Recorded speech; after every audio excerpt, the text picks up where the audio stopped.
So welcome two bit inning. साथ में मिलकर शुरू करते हैं जिंदगी की दूसरी इनिंग। मैं कहीं ट्रैवल कर रहा हूँ तो मैं अपने नॉर्मल सेटअप पे नहीं हूँ, तो थोड़ा सा अगर कहीं इंटरनेट का कुछ लैग हो या वॉल्यूम या वॉइस का कुछ लैग हो तो please excuse me for that.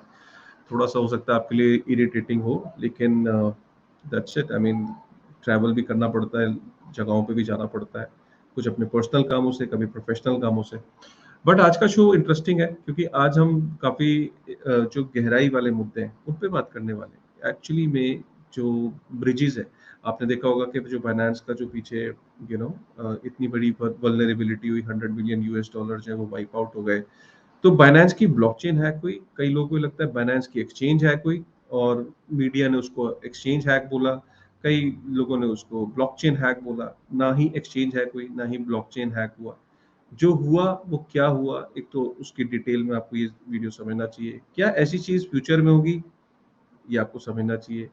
अगर ऐसी स्थिति में सेंट्रलाइजेशन और डिसेंट्रलाइजेशन की भी एक डिबेट छिड़ी और उसके क्या मायने हैं, वो आपको पता होना चाहिए।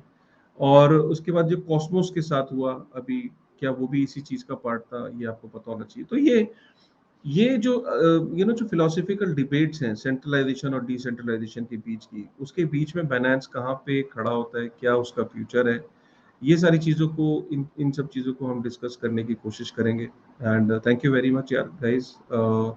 वेलकम टू वेब3 की दुनिया once again, powered by Push Protocol and Inery. जो कि आइनरी की एक बहुत बड़ी एक अल्फा है, जो कि probably आपको it's going to really, they are going to next level। उसको भी हम थोड़ा सा एक ब्रीफ इंट्रोडक्शन देने की कोशिश करेंगे। अल्फा नहीं देंगे ना हम आपको होपियम देंगे, but the way things are going forward for our sponsors, I think this is like a very good time for them also, खासकर पुश और Inery. And welcome Pranav. Hello hello guys. How is the bear market looking?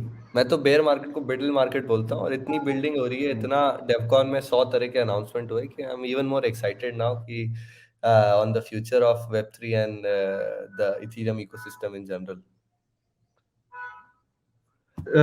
डेफकॉन के अंदर किस किस तरीके के announcement है प्रणव, कुछ क्या काफी डेफ काफी पहली सारे बात तो पहली अनाउंसमेंट। बात तो बहुत लोगों को यही नहीं पता होगा डेफकॉन होता क्या है। सो डेफकॉन क्या होता है और वो उसका पर्पस क्या है और वहाँ क्या अनाउंसमेंट्स हुई।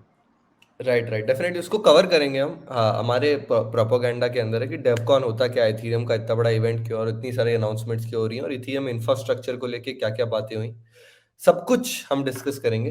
तो शुरू करते हैं विदाउट एनी डिलेज।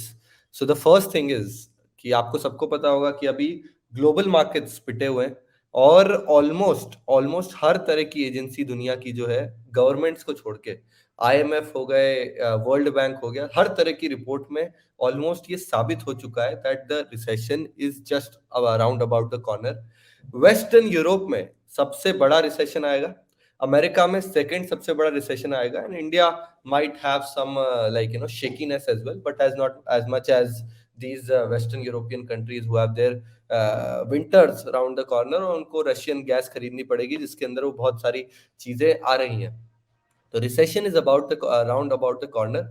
और इसीलिए दो चीजें जो बहुत ज्यादा हो रही हैं वो है devaluation of currencies in the western European places, और उसके कारण जो गवर्नमेंट्स है वो बहुत ज्यादा बॉन्ड्स इशू कर रही है।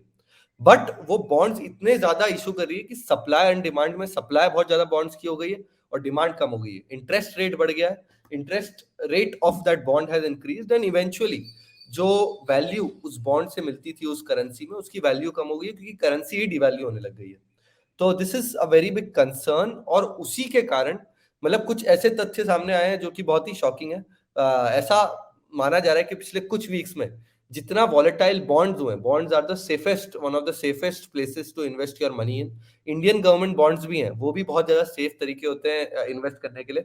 आपने देखा होगा ये हाईवे, नितिन गडकरी जी के हाईवे के बॉन्ड्स कुछ निकले AAA+ रेटिंग वाले एंड थिंग्स लाइक दैट, वो बहुत स्टेबल रहते हैं। 1 या 2% ही आपको अपसाइड देते हैं, बट डाउन साइड कभी नहीं देते हैं।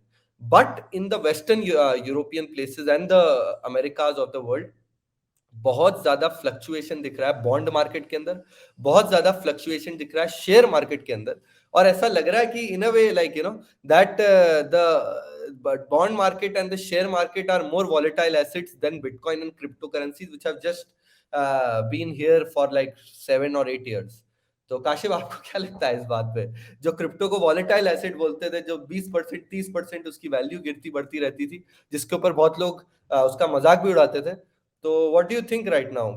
Was crypto the first one two understand the recession and the first one two actually act on it, and is the bottoms already up for crypto?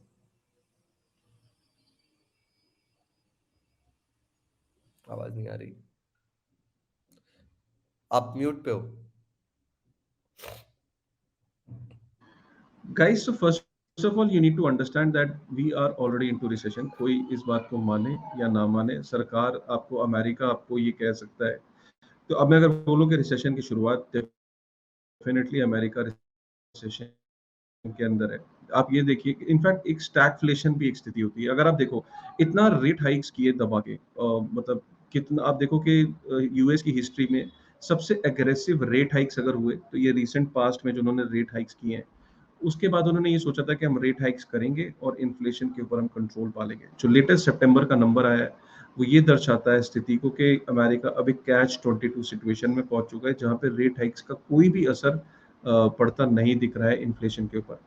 और अगर अब इन्फ्लेशन अगर कंट्रोल नहीं हो रही है और इधर से रेट हाइक्स किए जा रहे हैं, इसके बाद एक और रेट हाइक एक्सपेक्टेड है। अब आप जो अब देखोगे अक्टूबर के अंदर या नवंबर के अंदर, दिसंबर से पहले पहले आप एक दो रेट हाइक्स और देखोगे। एक लास्ट डेस्परेट अटेम्प्ट होगा कि रेट हाइक्स को बढ़ा के और देखते हैं कि क्या इन्फ्लेशन कंट्रोल में आता है कि नहीं आता। देखिए, इन्फ्लेशन जो है अगर कंट्रोल में नहीं आया और इधर से रेट हाइक्स भी बढ़ गए, तो रेट हाइक्स क्या करेंगे कि जो बोरोइंग है, जो कंपनीज है, जो इंडिविजुअल की जो बोरोइंग की जो क्षमता है, वो उसको डेफर करेगा। मार्केट के अंदर लिक्विडिटी क्राइसिस आएगा।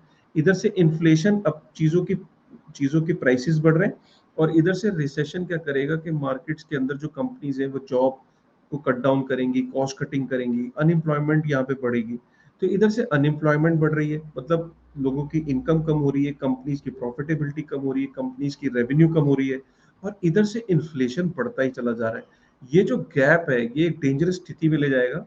क्योंकि जब मार्केट के अंदर आप देखोगे कि कुछ चीजों की डिमांड नहीं हो रही है, कोई चीजें वहां पे लोग कंज्यूम नहीं कर रहे हैं, अपनी डिमांड को, अपनी जरूरतों को आगे के लिए पोस्टपोन कर रहे हैं, तो मार्केट ओवरऑल जो है वो रिसेशनरी मोड में चली जाएगी। उसको आज ये, अभी अगर आपने बाइडन की स्टेटमेंट देखी हो, तो बाइडन ने भी बोला है कि स्लाइट रिसेशन एक्सपेक्ट कर रहा हूँ, बट मैं इसकी डेफिनेट है कि मैं इसको प्रेडिक्ट नहीं कर सकता ना, मैं इसके लिए, मुझे अनलाइकली लगता है कि ऐसा होगा, बट फिर भी स्लाइट रिसेशन में यूएस जा सकता है। ये स्लाइट जो है ना, उनके लिए स्लाइट होगा, बट अगर ग्राउंड पे जमीनी हकीकत ये है कि स्थिति दिन प्रतिदिन बिगड़ती चली जा रही है। हमने ये देखा कि डेवलपिंग इकोनॉमीज के अंदर किस तरीके से करेंसीज डिवैल्यू हो रही है, क्योंकि यूएस डॉलर स्ट्रांग हो रहा है। जब यूएस डॉलर स्ट्रांग हो रहा है, जब यूएस डॉलर पावरफुल होता है, तो किसी भी डेवलपिंग इकोनॉमी के जो रिजर्व्स के अंदर जो गोल्ड है, जो फॉरेक्स रिजर्व्स है, उसको ज्यादा पैसे खर्च करने पड़ते हैं डॉलर को बाय करने के लिए, क्योंकि उसकी अभी भी ज्यादातर इंपोर्ट्स जो है वो डॉलर के अंदर ही होते हैं। डॉलर मजबूत होता चला जा रहा है, करेंसी डीवैल्यू होती जा रही है, ज्यादा पैसे लग रहे हैं डॉलर को बाय करने के लिए, डॉलर की पीछे से सप्लाई कम हो गई है। डेवलपिंग इकोनॉमीज ऑलरेडी एक बहुत बुरी भयानक स्थिति में पहुंच चुकी हैं। आप चाहे अर्जेंटीना का एग्जांपल ले लो, चाहे टर्की का एग्जांपल ले लो, चाहे वेनेजुएला का ले लो, चाहे जिम्बाब्वे का ले लो।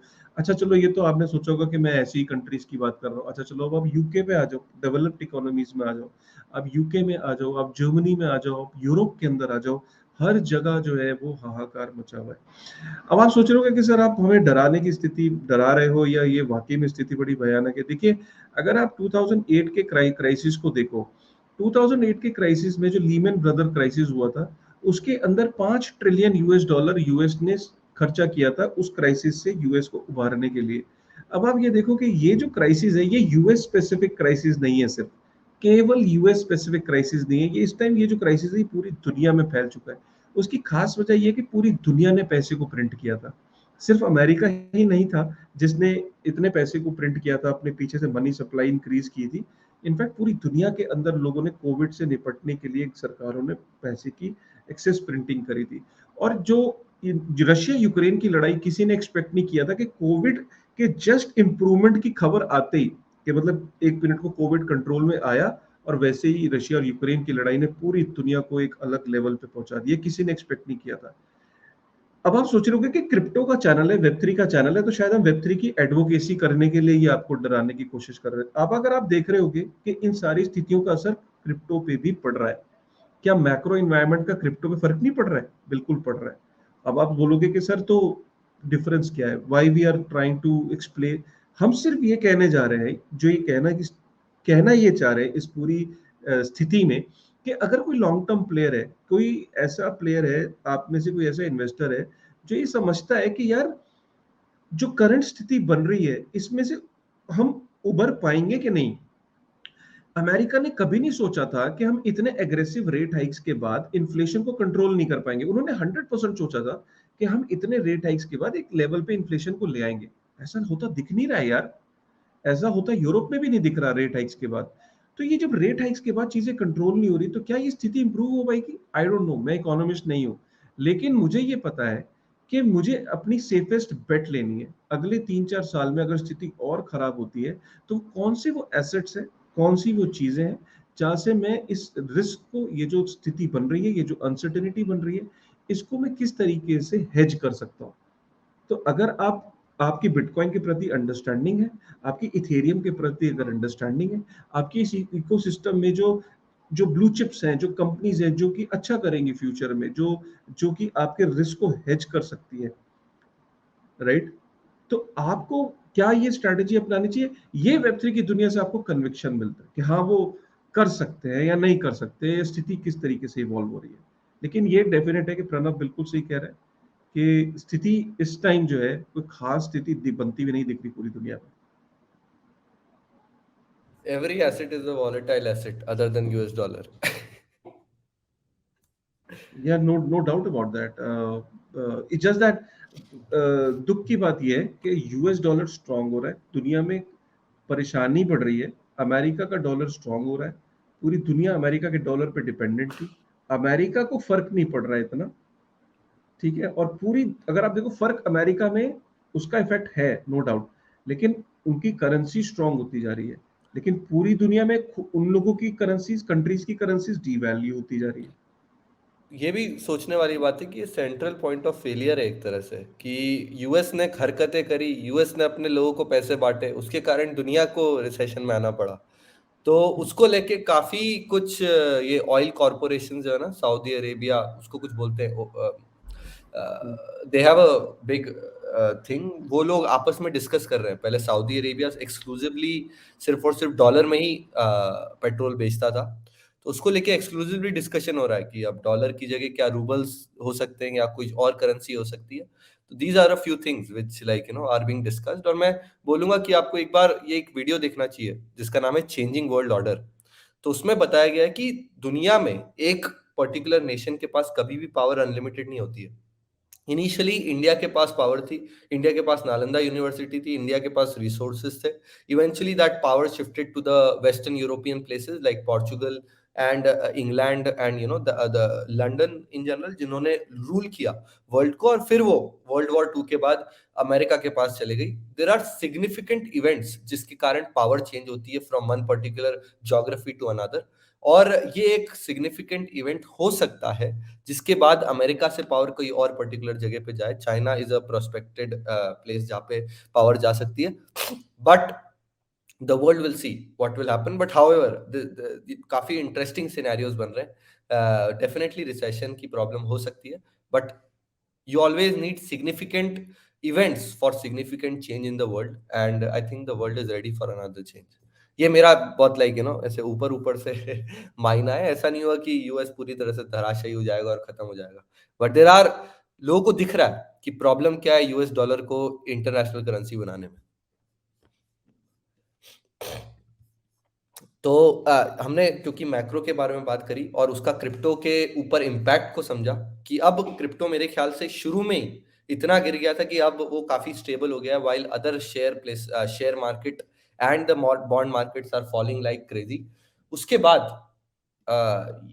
After discussing the macro and the crypto side of it, the second देखो मोस्ट मैं इंपॉर्टेंट बिट। बस मैं लास्ट में एक चीज एकदम ऐसी ख्याल आया जो प्रणव आप बात कर रहे हो ना कि अमेरिका की का डॉलर स्ट्रांग होता जा रहा है और यूएस और जो बाकी कंट्रीज की करेंसीज डिवैल्यू होती जा रही है, यार यूएन को बीच में आना पड़ा है। यूएन को स्टेटमेंट ये देनी पड़ी है कि अमेरिका को और रेट हाइक्स नहीं करने चाहिए, उनको संभाल के करने चाहिए। देखना चाहिए कि डेवलपिंग इकोनॉमीज में जब आप रेट हाइक कर रहे हो तो तो आपका डिक्सी जो डॉलर इंडेक्स है वो स्ट्रांग होता चला जा रहा है, डॉलर की सप्लाई DXY, कम होती चली जा रही है, डीएक्सवाई DXY। डिक्सी भी कहते हैं जिसे। तो आप यूएन ने अमेरिका को सजेस्ट किया है कि आपके एक्शंस हो सकता है आपकी कंट्री के लिए हो सकता है वो प्रॉब्लम को सॉल्व कर रहे हो, लेकिन आपका जो डॉलर है वो पूरी दुनिया को गवर्न करता है।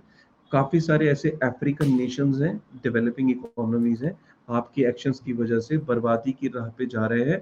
Be very responsible. मतलब सोचो, यूएन यूएन को एडवाइस करना पड़ रहा है अमेरिका को कि आप अपना मत सोचो, सिर्फ जो आप कर रहे हो आपके एक्शंस का असर पड़ रहा है पूरी दुनिया में। पर यू वो गेटिंग मान इट? कर रहे हैं। यार यार पर वो देखो, मान कर रहे हैं। जैसे इंडिया बहुत स्ट्रांग नेशन है, विद नो डाउट। सिर्फ इसलिए स्ट्रांग नेशन है हम लोग कि हमारा जो इस टाइम जो आउटपुट है, जो ग्रॉस डोमेस्टिक प्रोडक्ट है, जो हम चीजों को प्रोड्यूस कर रहे हैं, हम सेल्फ रिलायंट इकोनॉमी है इस वक्त। काफी सारी चीजें हम खुद बना रहे हैं, खुद प्रोड्यूस रहे हैं, ठीक है। काफी सारी चीजें हम दुनिया को दे रहे हैं, ठीक है। तो ये जो जो चीजें हैं, इस वजह से हमारी इकोनॉमी स्ट्रांग है। लेकिन हमें भी डॉलर की जरूरत पड़ती है काफी सारी चीजों को मंगाने के लिए, काफी सारी चीजों को एक्सेस के लिए हमें भी डॉलर की जरूरत पड़ती है। तो बहुत दिनों तक अगर दुनिया के अंदर हालात खराब रहेंगे और हम सोचेंगे कि हम उससे अछूते रहेंगे, ऐसा नहीं है।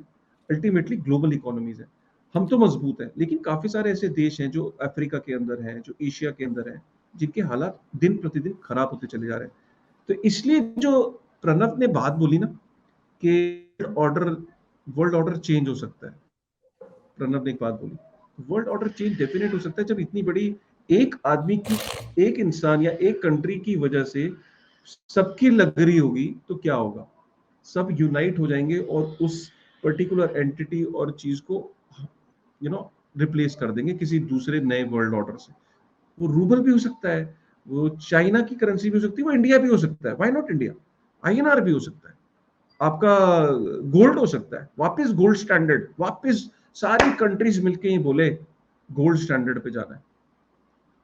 हो सकता है सारी कंट्रीज मिलके बोले कुछ गोल्ड पे जाना है, कुछ कुछ किसी और डिजिटल एसेट पे जाना है। You never know that.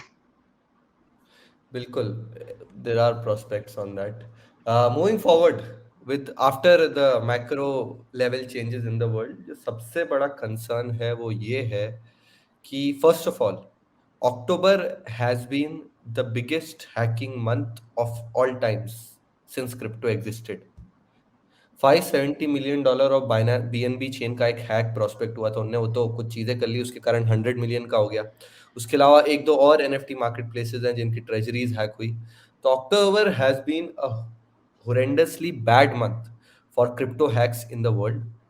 First, second, 2022 has been the worst year for all the crypto vulnerabilities up till now.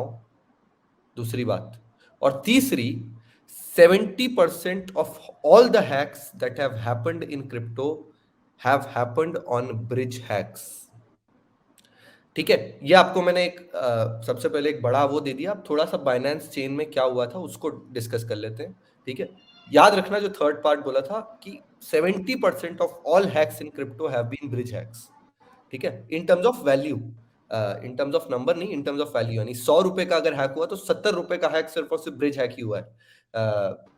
तो अगर बाइनेंस स्मार्ट चेन का समझे तो ऐसा था कि बीएनबी का एक ब्रिज था जो that existed since like a many very long time, may be since Binance smart chain existed और समथिंग लाइक दैट। तो एक ब्रिज था जो एक बहुत ही बारीक सा छोटा सा उसके अंदर वल्नरेबिलिटी थी that that existed, very very sophisticated.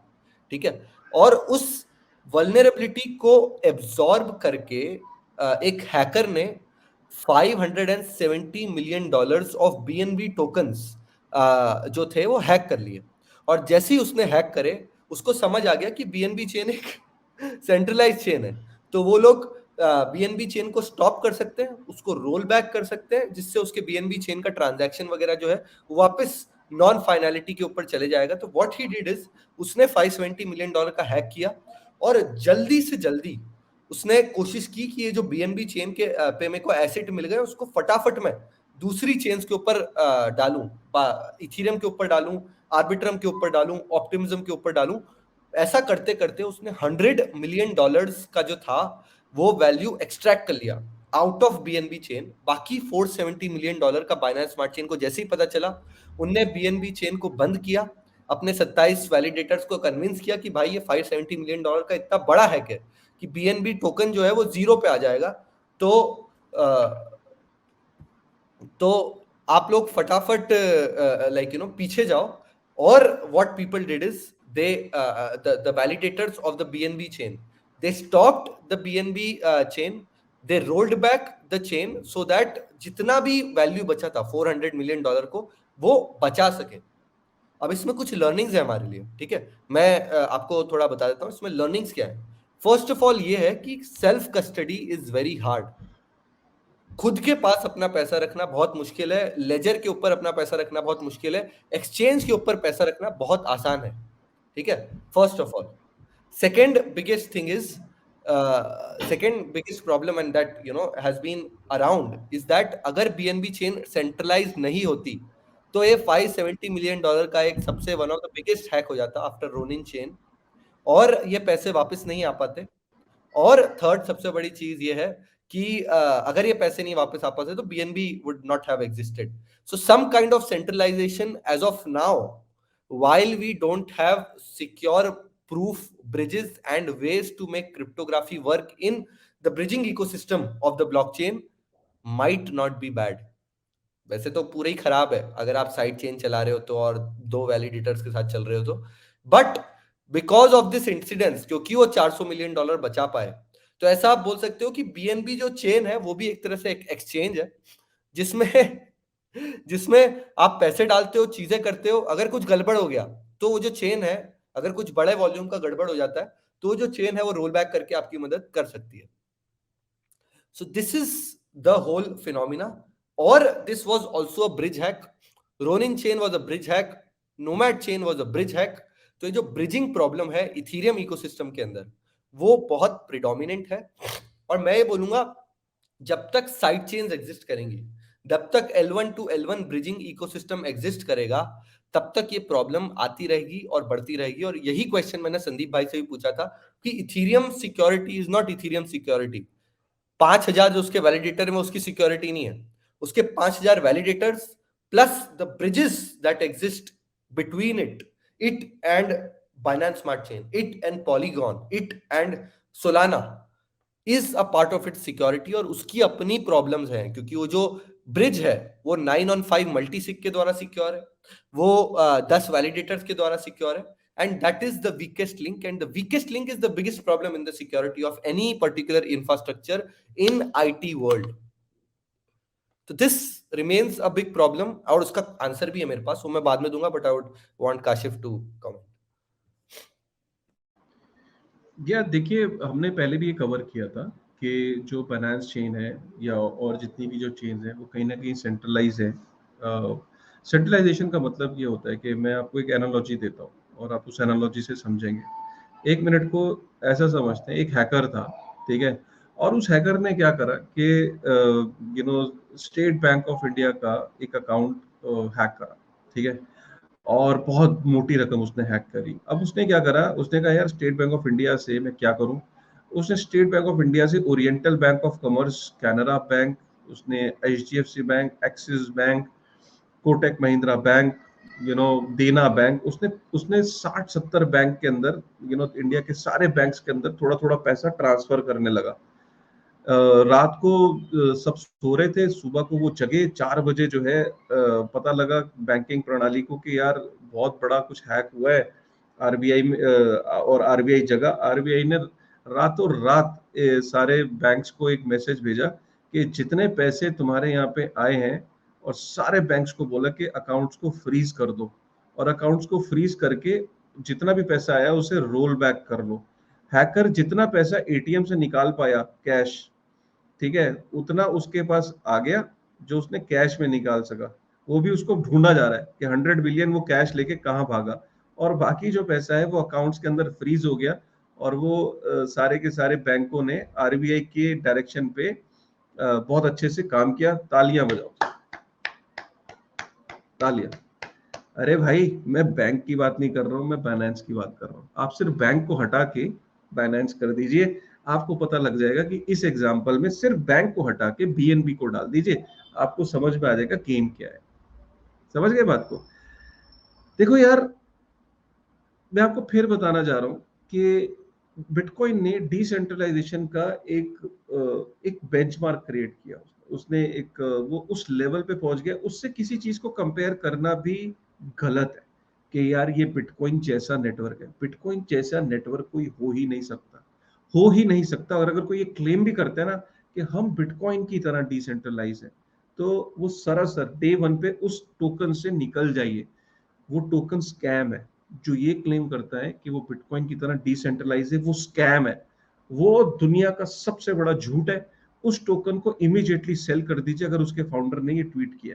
पहली चीज, अगर फाउंडर ये कह रहा है कि हम इंस्पिरेशन लेते हैं कि हमें एक दिन बिटकॉइन जैसा बनना है, ठीक है, ये बात समझ में आती है कि बिटकॉइन से इंस्पिरेशन ले रहा है, लेकिन क्लेम नहीं कर सकता। कोई क्लेम करता है ना, उसी टाइम वो टोकन भेज देना। तीसरी चीज, अगर आप देखो बिटकॉइन के बाद अगर कोई सबसे ज्यादा डिसेंट्रलाइज है, ठीक है, तो आप वो इथेरियम 4,27,000 वैलिडेटर्स है आपके, ठीक है, तो आप 4,27,000 नोड्स हैं। तो आप ये लेके चलो कि कितना बड़ा नेटवर्क है, आप ये देखो। वहीं अगर आप बीएनबी से कंपेयर करो तो 25 वैलिडेटर्स हैं, और ये 25 के 25 वैलिडेटर्स ने पहले गूगल फॉर्म भरा होगा किसी टाइम पे, और उस गूगल फॉर्म को भरने के बाद बोला होगा सर मैं बनना चाहता हूँ, सर आपकी फ्रेंचाइजी लेना चाहता हूँ। उसने बोला फ्रेंचाइजी लेना चाहते हो, पहले फीस जमा करो, ये बताओ कौन कितनी क्लास पढ़े हो, कितना पैसा है तुम्हारे पास, तुम्हारी एजुकेशन क्या है, कौन जिले के हो। मतलब मैं मजाक कर रहा हूँ, ऐसा लिया नहीं होगा, लेकिन एक स्क्रूटनी हुई होगी। उसमें से 25 लोगों में से 12 लोग तो अपने ही फिट कर दिए होंगे। 12 लोग, राकेश, मनोज, विजय, चलो भाई तुम वैलिडेटर बन जाना। अरे 25 लोगों में से 15-20 तो अपने ही होंगे, और वो 25 वैलिडेटर सेट कर दिए। अब वो 25 वैलिडेटर मिलके एक चेन को चला रहे हैं। अब कोई हैक हुआ तो वो एकदम रात को जग गए, सब व्हाट्सएप पे अवेलेबल है। 25 जनों को रीच आउट करने में कितना देर लगती है, और सबने अपना एक्शन में आ गए। अब सुबह को क्या हो रहा है, तालियां बज रही है। अरे भाई, क्या टर्न अराउंड टाइम था, यही तो वेब3 है। टर्न अराउंड टाइम देखो, एक रात पहले हैक हुआ, सुबह को सब जग गए। अरे भाई, इस पे भी तालियां बज रही है। अरे यार, अगर इस पे तालियां बजानी है तो बैंक को भी तालियां बजाओ ना यार, वो तो तुमसे बेहतर काम कर रहा है और इतने सालों से कर रहा है, उसको भी तालियां बजाओ। देखो यार, ये जो इकोसिस्टम है ना, इसके अंदर जो चीज दिखाई जा रही है और जो चीज एक्चुअल में है, उसमें बहुत फर्क है। मैं आपको सिर्फ, अब आप बोलोगे कि सर इसका क्या मतलब है कि सीज के बाइनेंस चेन, इन सब का फ्यूचर क्या है, अगर आप ये कह रहे हो। मैं सिर्फ ये कह रहा हूं कि आपको ये देखना है कि ये जो कंपनीज है, ये इंस्टीट्यूशंस जो है, ये एक सेंट्रलाइज्ड डेटाबेसिस से बढ़ के कुछ नहीं है। बिटकॉइन और इथेरियम को साइड कर दो, बाकी बिटकॉइन और इथेरियम के अलावा जितने भी प्रोजेक्ट्स हैं, वो सिर्फ एक सेंट्रलाइज्ड डेटाबेसिस है।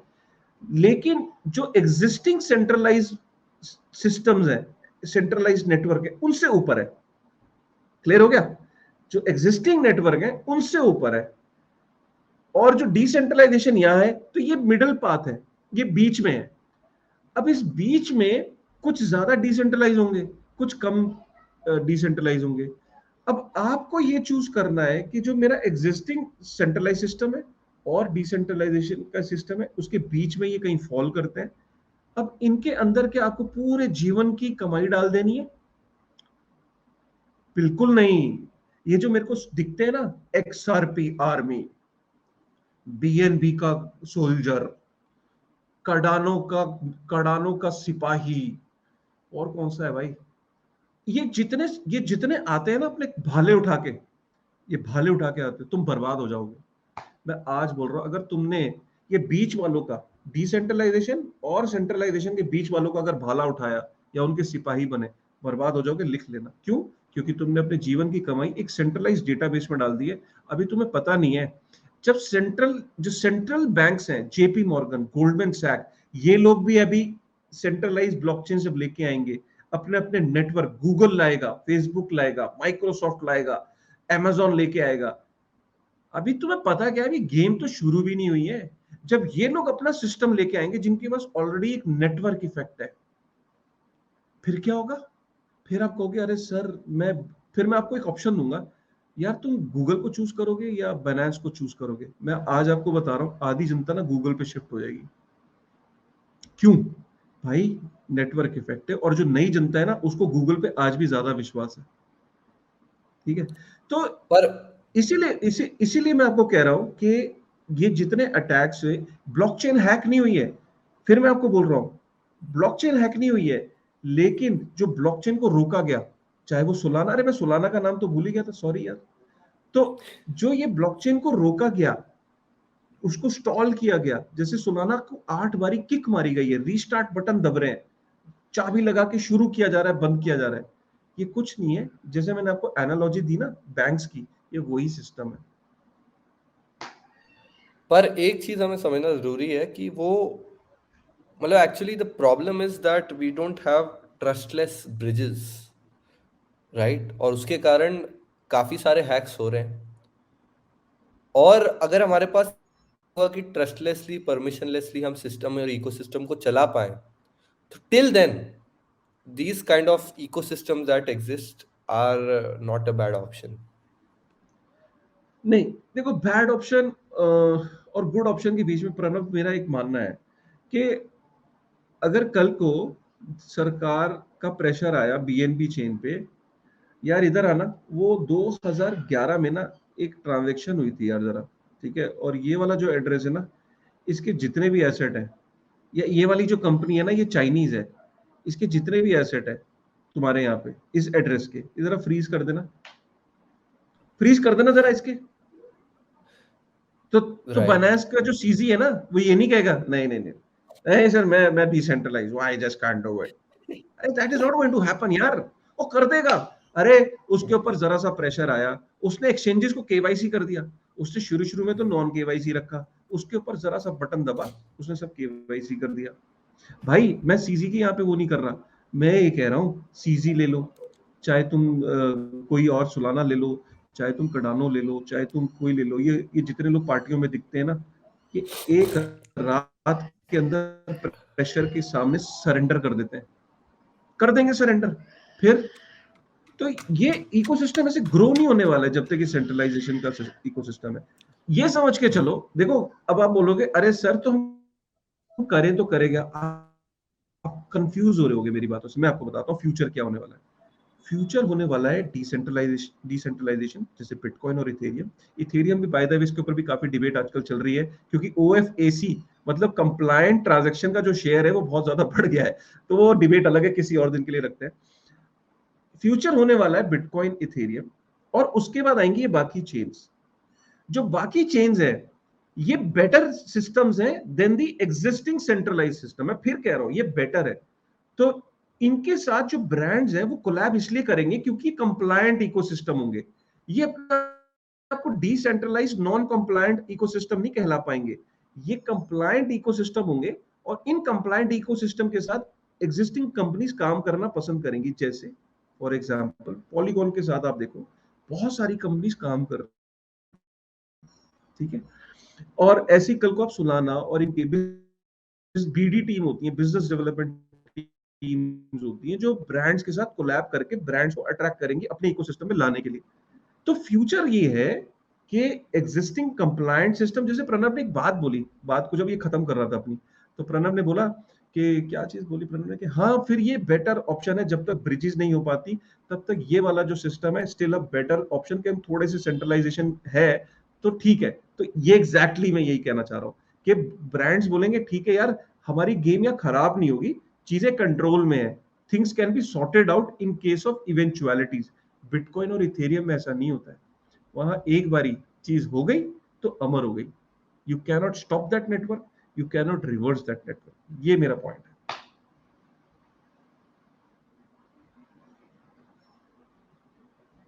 काफी काफी इंटरेस्टिंग है, द डिबेट गोज ऑन। और ये मैंने क्वेश्चन एग्जैक्टली संदीप भाई से भी पूछा था जब वो शो पे आए थे, कि इथेरियम की सिक्योरिटी इज नॉट द 5000 और the 10,000 decentralised validators it has, but rather the bridges जो कि 9 on 5 मल्टी sig है, और उसका एक हाँ। सोल्यूशन होना चाहिए। अच्छा, तो फॉर वैसे नाउ वैसे वी डोंट।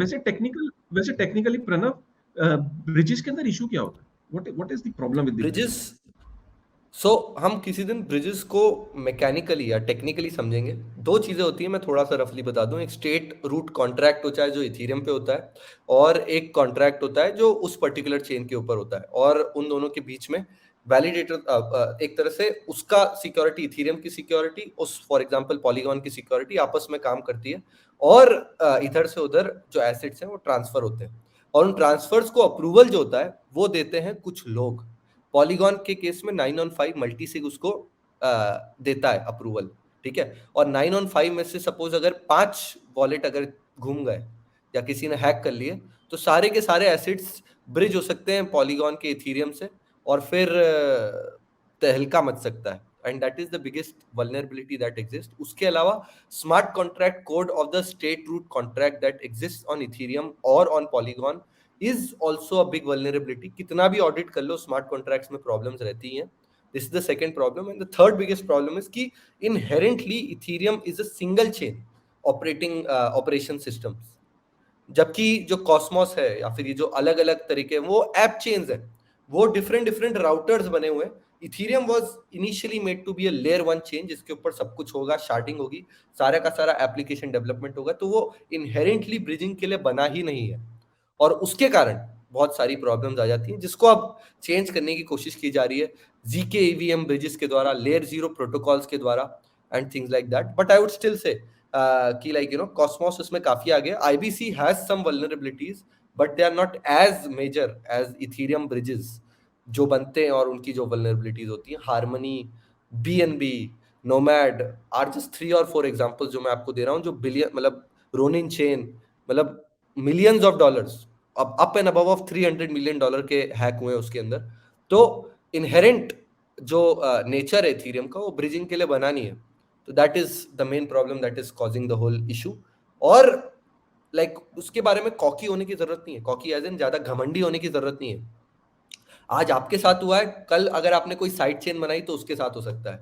बट जो सबसे इंपॉर्टेंट बात है वो ये है कि क्या layer two trustless securities, trustless chains के साथ ये हो सकता है, यानी कि क्या ये ऑप्टिमिस्टिक रोलअप के साथ हो सकता है, क्या ये जीके रोलअप के साथ हो सकता है। That is something we have to see, वरना तो प्रॉब्लम हो जाएगी अगर उनके साथ भी होने लग गया तो।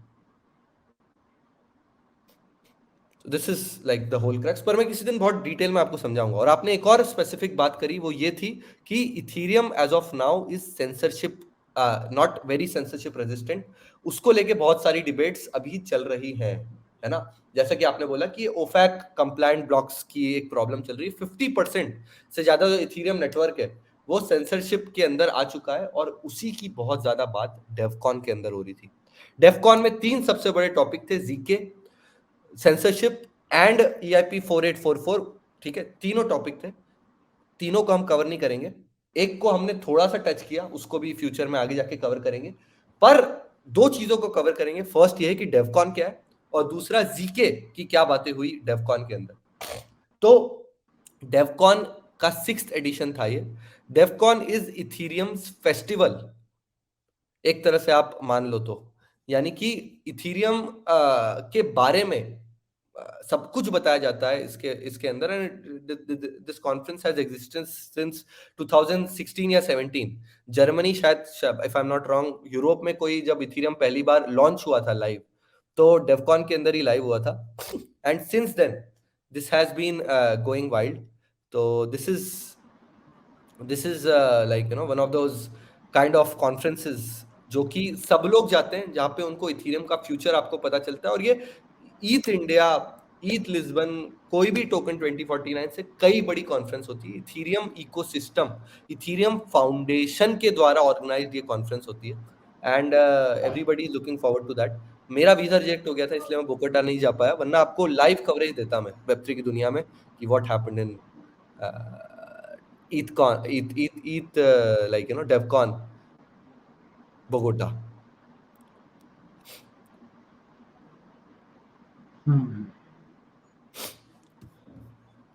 और उसी के अंदर मैं आपको बताऊं तो एक दो क्या होता है ना कि ये जो टॉक्स हैं वो जानते हैं सब लोग नहीं जा सकते तो वो रिकॉर्ड करके रखते हैं। तो एक स्पेसिफिक टॉक जो मैं आप सबको रिकमेंड करूंगा वो है इथीरियम फाउंडेशन के डायरेक्टर के द्वारा, जिसका नाम है उसका नाम नहीं पता मेरे को, पर टॉक का नाम है subtraction, the art of subtraction. कैसे इथीरियम फाउंडेशन जो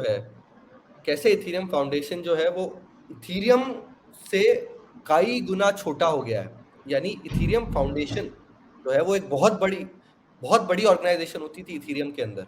जैसे गूगल जो है वही सब कुछ है गूगल का, गूगल सर्च, यूट्यूब, सब कुछ गूगल के अंदर आता है। पर कैसे आर्ट ऑफ सब्ट्रैक्शन की मदद से इथीरियम बहुत बड़ा हो गया और इथीरियम फाउंडेशन एक छोटी सी चीज रह गई उसके अंदर, which is very important for decentralization of anything, any organization to work in a वेब3 वर्ल्ड। उसके बारे में डिस्कस किया है, तो आप इस वीडियो को जरूर देखना, the theory of subtraction for Ethereum, जिसमें Vitalik is not the CEO, he is just one of the contributors। क्योंकि मैं Ethereum के लिए कंटेंट बना रहा हूँ, I am also as equal a contributor as Vitalik and everybody else। तो उसको लेके बहुत अच्छा डिस्कशन हुआ था, आप जरूर इसको कवर करना। बट द सेकंड और the first most important thing that was discussed was ZK EVMs and अगर ZK EVM की बात हो तो पॉलीगॉन कहाँ पीछे रहने वाला है। Polygon has launched its public testnet which is open source as well. तो काशिफ, कितना एक्साइटमेंट है एक इंडियन ओरिजिन कंपनी ने, one of the 3 top organization जिसने ZK EVM लॉन्च किया है। Obviously this is huge. और मेरी संदीप से ऑफलाइन एक बार बात हुई थी तो उसने कहा था कि यार हम टॉप 3 बिना इसके नहीं पहुंच पाएंगे, अगर हमें टॉप 3 में जाना है तो polygon ZK EVM is the way forward.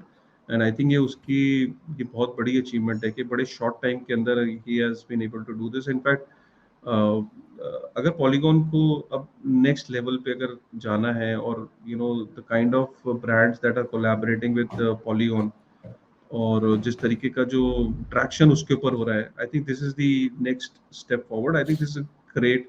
और मैं ये जनरली बात नहीं बोलता कि इंडियंस, वो पॉलीगॉन जो है ना अब एक ग्लोबल प्लेटफॉर्म हो गया। इट्स लाइक जैसे आज की डेट में हम ये कहते जरूर हैं कि फेसबुक अमेरिकन है, बट फेसबुक के सबसे ज्यादा यूजर हो सकता है कि भाई इंडिया में हो, ठीक है, तो मेरे पास अभी कोई स्पेसिफिक नंबर नहीं है, बट इंडिया के यूजर्स और चाहे वो ग्लोबल इतने यूजर्स हैं कि वो now it is no more an American company. तो सिमिलर सिचुएशन पॉलीगॉन की हो गई है, now it is more like a global power house, global network है आज की डेट में। और जिस तरीके से ग्रो कर रहा है, I think very soon you might see them doing achieving their mission। yeah।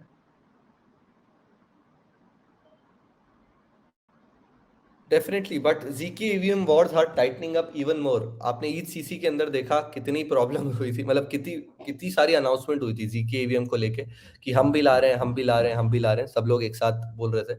तो सबसे पहले तो it's great that Polygon has launched it, but Scroll is the second like team जिसने बोला कि उनका pre alpha testnet is live.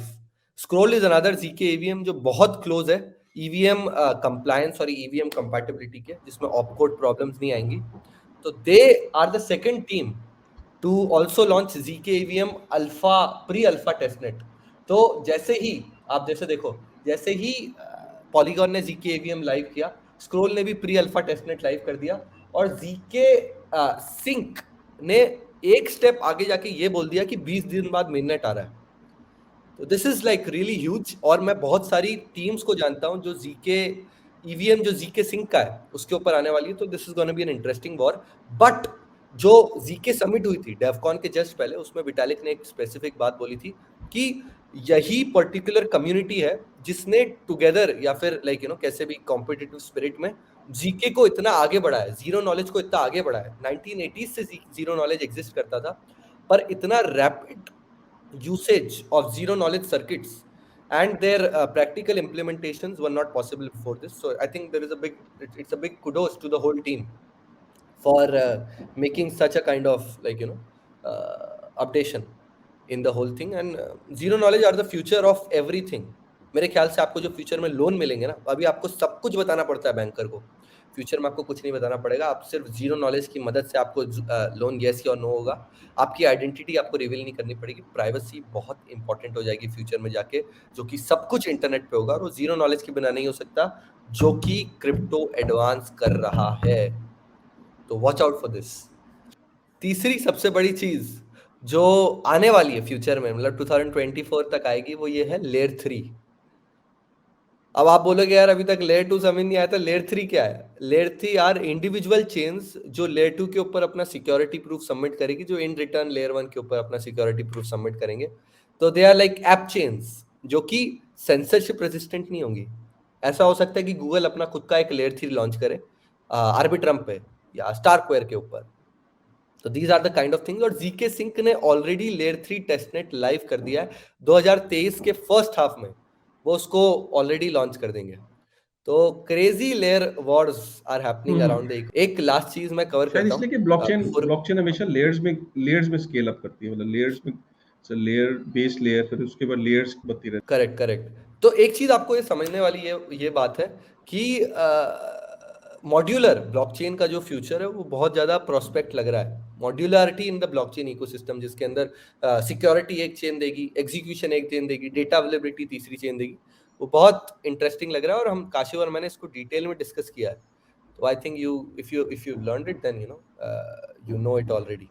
तीसरी सबसे बड़ी बात ये मैंने शायद इसमें डाला नहीं है, Uniswap has raised $165 million in the bear market. Kashif, Uniswap Labs has raised $165 million.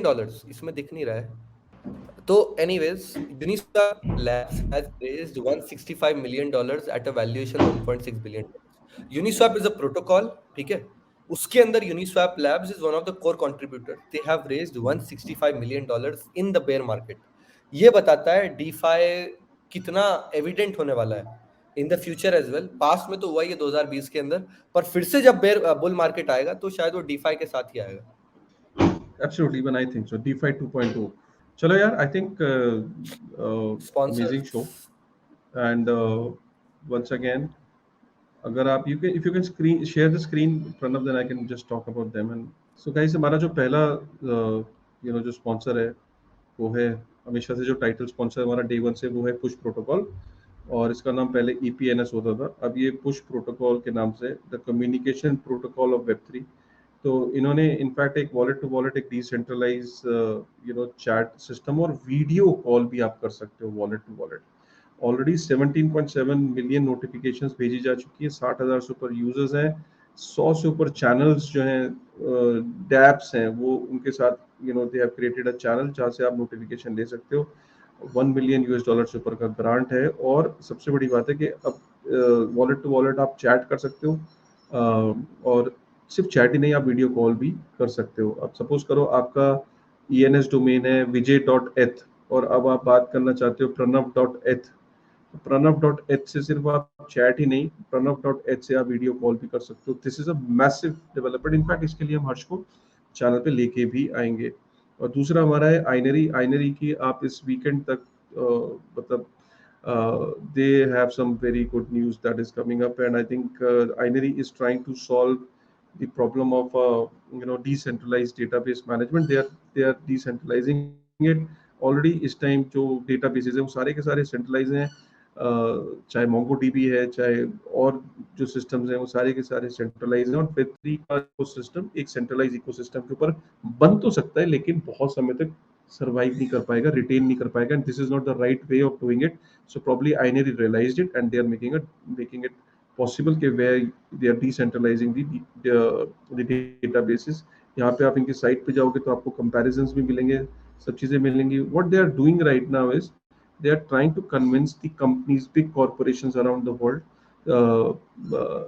especially the public limited companies across the world. They are approaching them and they are trying to make them understand that why a decentralized database management system is important for them.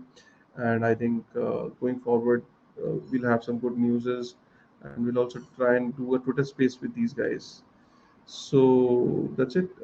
I think so this is important, and ये थे हमारे आज के sponsors. I think already 52 minutes we are into the show. हो सकता है कुछ आपको वॉल्यूम, वीडियो क्वालिटी, मैंने आपको शुरू में वॉर्न किया था, थोड़ा सा इंटरनेट की वजह से हो सकता है कि कुछ इश्यूज आपको लगे हो, but sorry for that and apologize for that.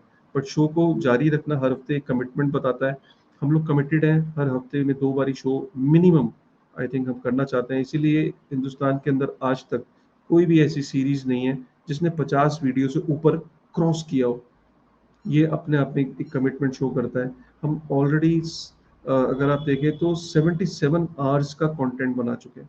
77 घंटे का कंटेंट वेब3 के ऊपर आपको कहीं भी देखने को नहीं मिलेगा. सो ये अपने आप में एक हमारी कमिटमेंट और हमारे पैशन को शो करता है. बीच में थोड़े बहुत ग्लिचेस और इन चीज़ों के लिए आई एम श्योर कि आप हमें माफ़ करेंगे. हम आपसे क्षमा मांगते हैं कहीं पे भी हम, अगर आपको लगता है कि एक अच्छा एक्सपीरियंस नहीं दे पाए. एंड जाते जाते यार प्लीज़ वीडियो को लाइक करिएगा, कमेंट करिएगा, और मिलते हैं आपसे थर्सडे के दिन. राइट, थर्सडे को मिलते हैं आपसे. ठीक है, डेफिनेटली. चलिए, thank you guys, thank you.